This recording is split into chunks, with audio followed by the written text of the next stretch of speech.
사도신경으로 신앙 고백 드리시겠습니다. 전능하사 천지를 만드신 하나님 아버지를 내가 믿사오며 그 외아들 우리 주 예수 그리스도를 믿사오니 이는 성령으로 잉태하사 동정녀 마리아에게 나시고 본디오 빌라도에게 고난을 받으사 십자가에 못 박혀 죽으시고 장사한 지 사흘 만에 죽은 자 가운데서 다시 살아나시며 하늘에 오르사 전능하신 하나님 우편에 앉아 계시다가 저리로서 산 자와 죽은 자를 심판하러 오시리라. 성령을 믿사오며 거룩한 공회와 성도가 서로 교통하는 것과 죄를 사하여 주시는 것과 몸이 다시 사는 것과 영원히 사는 것을 믿사옵나이다. 아멘.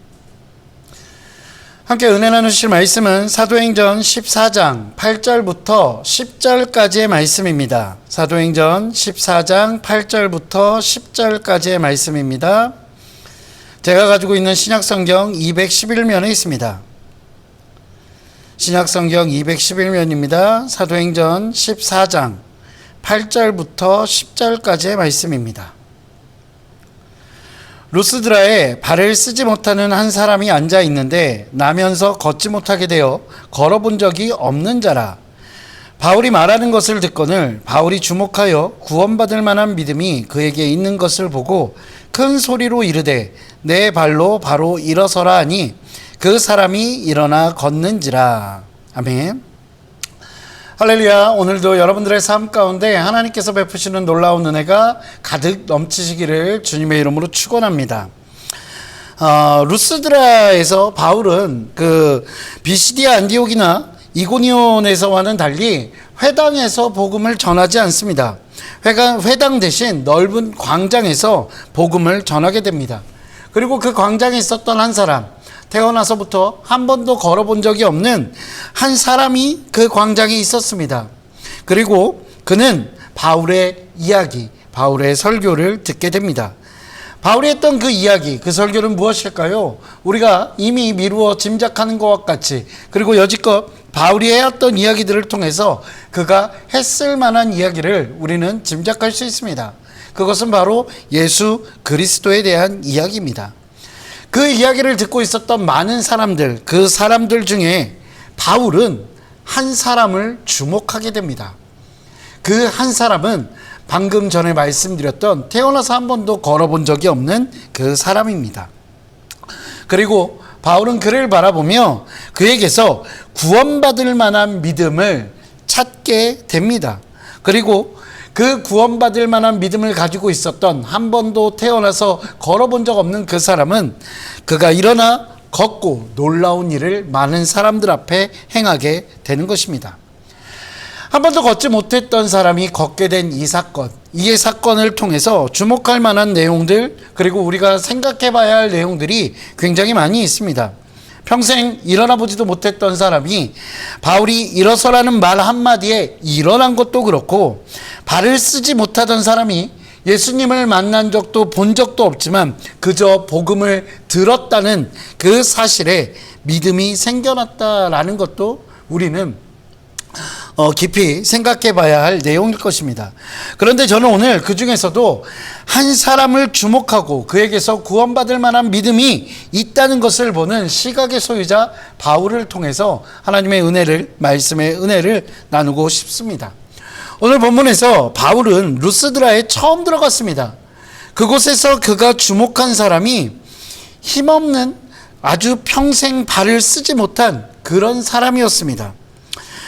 이것이 무슨 대수이겠냐라고 우리들이 생각할 수 있습니다. 그런데 생각보다 이것은 대단한 일이라고 생각합니다. 왜냐하면 일반적으로 대부분 사람들은 처음 낯선 환경에 처하면 그 환경에서 가장 안정적일 수 있는 방법을 찾기 마련이기 때문입니다. 이것은 마치 본능과 같습니다. 제가 예전에 학원에서 아이들을 가르치다 보면 초등학생이나 중학생 아이들도 묘하게 그런 것을 아는 것입니다. 본능적으로 아는 것인데 어떤 것이냐면 누가 힘이 있는지 누가 힘이 없는지를 안다는 것입니다.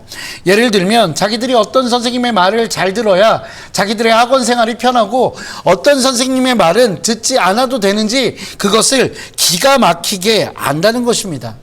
처음 온 신입 선생님들과 그리고 오래된 관리자 선생님들, 그들을 잘 구별하게 그런 모습들이 나타난다는 것입니다. 그런데 이것이 그렇게 구별하는 아이들이 못되거나 지나치게 정치적이나 해서 그런 것이 아니라 그냥 아이들의 본능과 같은 그런 모습들이라는 것입니다. 이런 맥락에서 보면 바울은 루스드라에 처음 들어가서 아마 본능적으로 자신이 복음을 전하는데 어떤 사람들이 힘이 될지, 어떤 사람들이 자기에게 어떤 버팀목이 되어지고 기댈 어떤 그늘이 될지 알 수 있었을 것입니다. 아니, 어찌 보면 모를 수가 없을 것입니다. 그런데 그는 자신에게 힘이 되어줄 그런 사람을 찾지 않습니다. 지식이 있는 사람, 재력이 있는 사람, 권력이 있는 사람, 그런 사람들을 주목하지 않는다는 것입니다. 어쩌면 가장 힘이 없는 사람일 수도 있는 사람, 한 번도 걸어보지 못한 그 연약한 사람, 그 사람에게 주목합니다. 왜냐하면 그에게는 믿음이 있었기 때문입니다. 바울이 주목한 이유, 그것은 아마도 그 믿음이라는 조건 이외에는 아무것도 없었을 것입니다. 그런데 이 믿음, 그 믿음이 중요하다는 것입니다. 오늘 본문에 나타나 있는 이 믿음이라는 말은 해석하기에 따라 다양하게 그 의미가 적용되어질 수 있습니다.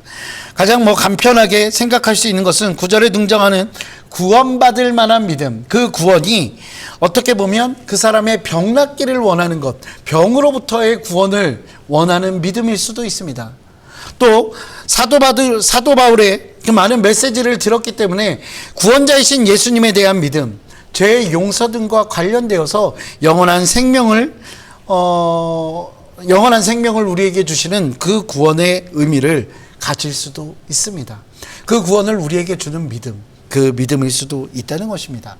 저는 이 발을 쓰지 못하던 사람, 그 사람의 믿음이 어떻게 보면 자신의 병을 고쳐줄 것, 자신의 병으로부터 구원받을 수 있다는 믿음과 또한 영원한 생명을 얻을 수 있다는 그 구원에 대한 믿음, 이 두 가지 믿음이 동시에 포함되어져 있다라고 생각합니다. 아무튼 바울은 그 걷지 못하는 자에게 믿음이 있다는 것을 알고 있었습니다. 그것을 발견하고 주목합니다. 그리고 그 결과 놀라운 역사가 벌어진 것입니다. 사랑하는 성도 여러분, 말씀을 묵상하면서 그런 생각이 가장 먼저 들었습니다. 나도 사도 바울처럼 믿음 있는 사람들을 구별할 수 있는 안목이 있었으면 좋겠다. 그 믿음 있는 사람들을 통해서 하나님의 놀라운 일들을 이루어 갔으면 좋겠다라고 생각했었습니다. 그런데 조금 더 묵상하며 조금 더 나아가 보니 내가 그 걷지 못하는 사람처럼 믿음의 사람이 되어야겠다라는 생각을 하게 되었습니다. 하나님의 역사가 일어나는 것, 그것은 좋은 스펙이나 뛰어난 능력이 아닙니다. 바로 하나님의 능력을 인정하고 주 예수 그리스도를 우리의 그리스도로 받아들이는 것, 그 믿음이 역사를 이루어 간다는 것입니다. 하나님의 역사는 믿음을 가진 사람들에 의해서 이루어집니다. 예수님께서 맨 처음 예루살렘에 들어가셔서 좋은 가문의 사람들을 찾지 않으셨습니다. 능력 있는 사람, 권력 있는 사람, 뛰어난 사람들을 찾지 않으셨습니다.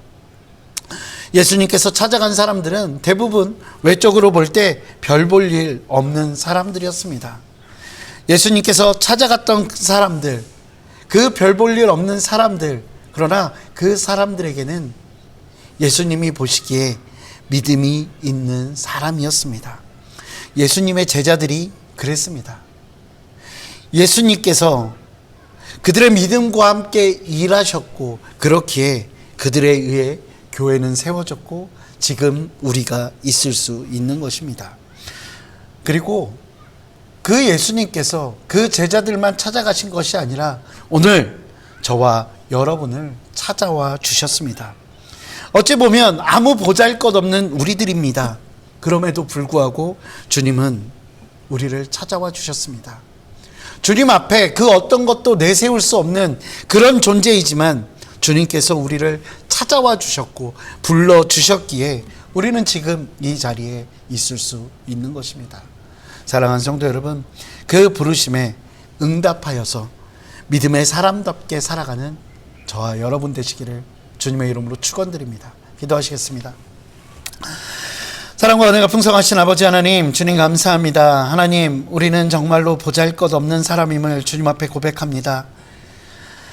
평생 동안 한 번도 일어나 보지 못했던 그 사람처럼 우리 역시 너무나 연약하고 부족한 존재임을 주님 앞에 고백합니다. 그러나 주님, 우리 안에 있는 믿음의 그 씨앗을 살펴보시고 또한 그 믿음으로 우리를 함께하여 주시며 사용하여 주시니 정말로 고맙고 감사합니다. 하나님, 우리를 찾아와 주신 그 주님의 마음, 그 마음을 우리가 기억하게 하여 주시고 주님의 그 부르심에 응답하여 날마다 주님 앞에 달려나아가는 귀한 믿음의 사람 될 수 있도록 주께서 인도하여 주시옵소서. 주님 감사합니다. 이 모든 말씀 우리 주 예수 그리스도 이름으로 기도합니다. 아멘. 하늘에 계신 우리 아버지여, 이름이 거룩히 여김을 받으시오며 나라가 임하시오며 뜻이 하늘에서 이루어진 것 같이 땅에서도 이루어지이다. 오늘 우리에게 일용할 양식을 주시옵고 우리가 우리에게 죄 지은 자를 사하여 준 것 같이 우리 죄를 사하여 주시옵고 우리를 시험에 들게 하지 마시옵고 다만 악에서 구하시옵소서. 나라와 권세와 영광이 아버지께 영원히 있사옵나이다. 아멘.